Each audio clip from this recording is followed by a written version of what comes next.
Makikita sa video ang nagkalat ng mga tamban na karga ng nahulog na 10-wheeler truck sa isang bangin sa bahagi ng Andaya Highway, Barangay Veracruz, Lupi, Camarines Sur, pasado alas 11 ng tanghali kahapon, October 23. Ayon kay Police Captain Abraham Cortez Jr., Acting Chief of Police ng Lupi Municipal Police Station, mula sa bayan ng Sorsogon patungo sanang Maynila ang truck na minamaneho ni alias Santi, 61 anyos, residente ng Quezon City, kasama ang isang babae na residente ng Bulan, Sorsogon. Sa inisyal na investigasyon ng pulisya, nagkaroon ng mechanical malfunction ang naturang sasakyan dahilan upang mawalan dito ng kontrol ang driver na nauwi sa disgrasya.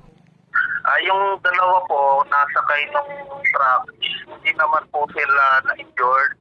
Safe po sila na nakita ng personnel po natin, kaya hindi na po sila nag-request na galing sa hospital. Very safe po yung dalawa na sakay ng truck. Nakakausap naman po, nakakagalaw. May minor na gas-gas lang sa mga braso, pero safe po yung dalawa. Kaya po nakausap po ng investigator po natin kung ano po talaga yung nangyari. Agad namang narespondihan at nilapatan ng lunas ang mga sakay na nagtamo ng mga galos sa iba't ibang bahagi ng kanilang katawan.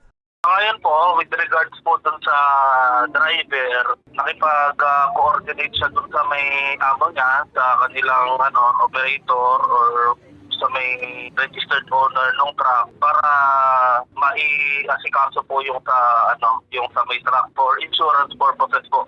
And so far, wala naman pong anyone na nag-complain or nag-file against dun po sa dalawa, since wala naman pong any person na na-involved or nasaktan during that incident.